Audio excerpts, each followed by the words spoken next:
Back so soon. It must have been worse than I had thought. Hello, Dreadwolf. Ah, but perhaps I am mistaken. You may be here to correct me, to tell me that my concerns were unfounded. Did I overstate the danger?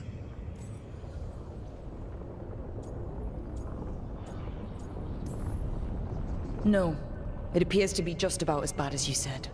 How unfortunate for you. I need to know what the gods are planning. You are asking for knowledge no mortal in this world is privy to. If I am to share it with you, I need to know what makes you the right person to lead the fight against Algernon and Gillenane.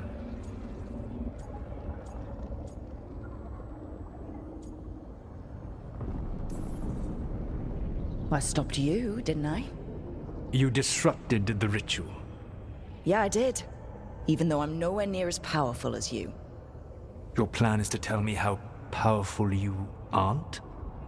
Back in the Crows, I had to deal with the Arntam invasion. One night, I saw a unit getting ready to transport prisoners to another city. It was way too large for us to hit. But you did so anyway, using unconventional tactics to confuse the Arntam and free the prisoners. How do you know that? You helped Varric pursue me for the better part of a year. It would have been foolish not to learn about who was hunting me. Then you know that powerful opposition doesn't frighten me. I find a way to get the job done, whatever it takes. I suppose I was not so different when I started. Started what? My rebellion against the Evanuris. The elven gods, as you call them. They wish to reclaim their dominion over this world. To accomplish that, they will need two things. First, the Blight. What exists in this world is a bare fragment of its power. The rest is imprisoned, until they release it.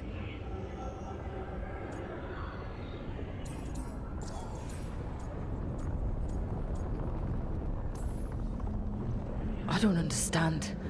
Elganon and Gillenane were elves like you, right? Why would they want to blight the world?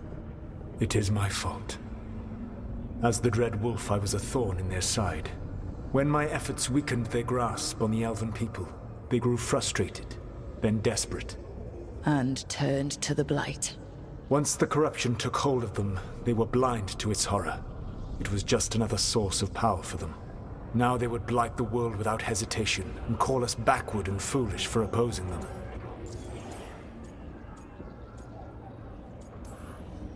The Blight didn't escape with the gods?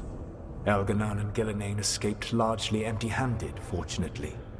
Most of the Blight is still trapped in the prison I created ages ago. So what we saw at the village, that's them not at full strength? Correct. The rest of the Blight is imprisoned? There's more than what's in the world already? Yes. Centuries ago, the Magisters of Tevinter opened my prison. A tiny fragment of the Blight escaped. That fragment grew beneath the earth and led to the Blights that have swept across the world. However terrible the Blight is now, it is a mere fraction of what we will see if its full power is unleashed.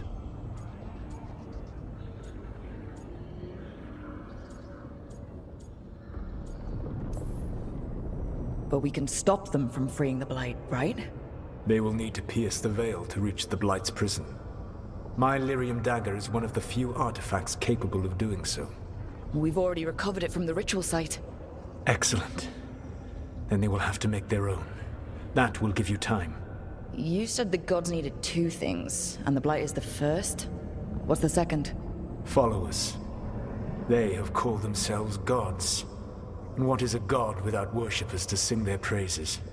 I'm not gonna bend a knee to blighted, murdering monsters just because their ears are pointed like mine. I don't think many other elves are going to either. Agreed. Algernon and Gillenane care little for the elves. They will find worshippers among those hungry for power. Tyrants and bullies. The cruel and the corrupt, who fear their own vulnerability and seize any chance to feel strong. If you hunt them, they will lead you to Algernon and Gillenane. Thank you. I'll go poke at the cruel and corrupt, and we'll see what we find. The Veravas, the lighthouse Soluvian, can take you anywhere, if you master its secrets. Have you done so? Not yet, but we've got one of the Veil Jumpers working on it. She'll get it sorted, and we'll see how it goes. Yes. I suppose we will. And when you speak with Varric, please tell him that I regret what happened.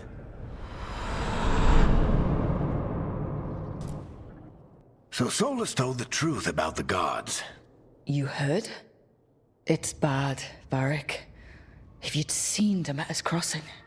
The team needs to act fast. And it can't do that with me leading from a bed. You've got to take point on this.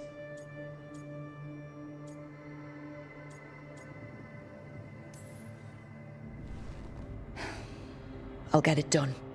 I never doubted it. Never mind. Rook, when I put this team together, what did I look for?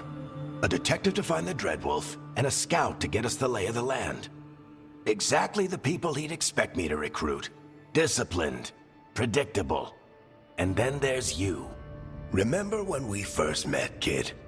I watched you pick apart an entire Antam patrol in Treviso. They outnumbered you 20 to 1. They were overconfident. I took advantage. Which no one else did. Crows didn't appreciate the heat it brought down, but you've got a knack, kid. For what? Finding a way through the wildest shit I've ever seen. With a plan that no one expects. On the best day of his life, Solas wouldn't see you coming, Rook. And don't worry. I'll still be here to talk if you need me. There is something. Demeter's crossing was awful. While we were there, we found one survivor, the mayor. You left him to fend for himself. Not everyone was happy about my decision. We're just starting out and I'm already losing their trust. The key to earning the team's trust isn't to only make decisions everyone agrees with. It's showing the team that they can tell you whatever's on their mind, even if they think you're full of crap. And know you'll listen. When I took over at the ritual site, I had to make a call on who came with me to knock over that statue. It was the first decision I made leading this team, and Nev got hurt because of it. You made a decision with the best information you had. Sometimes you do that, and people end up hurt. Or worse. What would you have done? What would I have done? Probably gotten myself killed and failed to stop the ritual if you hadn't stepped in. A good leader isn't someone who never makes mistakes. It's someone who admits when they make one. That's how you earn their trust. Did Nev tell you about me talking to Solas and the Fade? I had some good arguments with Chuckles back in the day. I can't imagine being stuck with him in my head. But how are you feeling about it?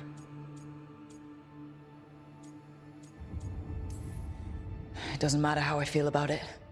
We can't stop the gods without what he knows. And there you go. You don't have to love him to deal with him. He also asked me to tell you that he regrets what happened. Hurting you, I mean. Chuckles is sentimental. He could burn the world down, and the thing that would make him cry is a single flower with blackened petals. I'll let you get some rest. You're gonna be fine, Rook. Hey, one last thing before you go. I've been racking my brain thinking of contacts who might help us with these gods. You got any ideas? Nothing. But being a leader isn't about having all the answers yourself. It's about knowing who does. Nev has connections to a whole world that Harding and I barely know. Might be worth talking to her. Will do. Thanks, Varric. Anytime.